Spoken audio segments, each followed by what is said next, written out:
ఈ chicken curry తయారు చేసే విధానం చెప్తున్నాను. కావాల్సిన పదార్థాలు: చికెను, కస్తూరి మేతి, పుదీనా, కొత్తిమీర, పసుపు, టమోటా, చెక్క లవంగ పొడి, మిరప్పొడి, ధనియాల పొడి, గరం మసాలా, ఉల్లిపాయ. ఈ ఉల్లిపాయ పోపుకండి. తర్వాత ఉప్పు, ఆయిల్. ఇప్పుడు గ్యాస్ ఆన్ చేసేసి ప్యాన్ పెట్టుకోవాలండి. ఇప్పుడు ప్యాన్ హీట్ ఎక్కుతానే ఆయిల్ వేసుకోవాలి. ఇప్పుడు ఆయిల్ హీట్ ఎక్కుతానే బిర్యానీ ఆకు వేసుకోవాలి ఒకటి. ఇప్పుడు ఉల్లిపాయ వేయాలి. చూడండి, ఇప్పుడు అల్లం వెల్లుల్లి పేస్ట్ వేసుకోవాలి.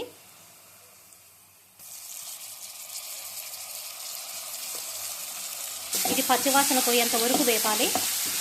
ఇప్పుడు టమోటా వేయాలి. ఇప్పుడు ఉప్పు వేస్తున్నానండి. ఉప్పు వేస్తే టమోటా తొందరగా మెదుగుతాయి, తొందరగా మగ్గుతాయండి టమోటాలు.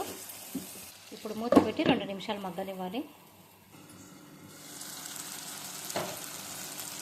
చూడండి, టమోటాలు మగ్గాయి. ఇప్పుడు ఈ పొళ్ళన్నీ వేసేయాలి. ఇప్పుడు చికెన్ ఉప్పు నీళ్ళల్లో కడిగి ఇందులో వేసేయాలి.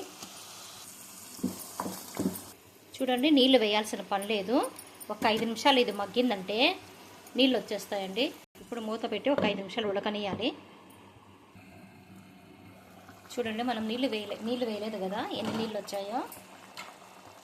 ఇప్పుడు ఈ ఉల్లిపాయలు వేసేసేయాలి.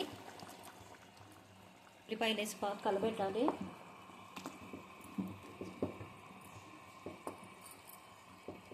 ఇప్పుడు మూత పెట్టాలి. ఇంకొక 3 మినిట్స్ ఉండాలి.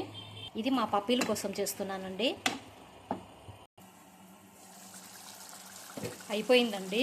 ఇప్పుడు పుదీనా, కొత్తిమీర, కస్తూరి మేతి కొంచెమే వేసుకోవాలండి, లేకపోతే చేదొస్తుంది. ఇప్పుడు ఇది బాగా కలబెట్టాలి. ఇప్పుడు ఇవి కొత్తిమీర, పుదీనా వేసాం కదండి, 2 నిమిషాలు పెట్టాలి, మగ్గనివ్వాలి. తర్వాత చల్లారాక సగం నిమ్మకాయ పిండుకోవాలండి. పిండుకుంటే ఇంకా చాలా బాగుంటుంది. పిండుకోకపోయినా ఓకే, అది మీ ఇష్టం.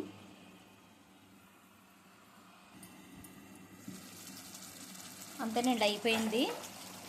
ఉల్లిపాయ chicken curry ready. Gas cut చేసి చల్లారాక సగం నిమ్మకాయ పిండుకోవాలండి.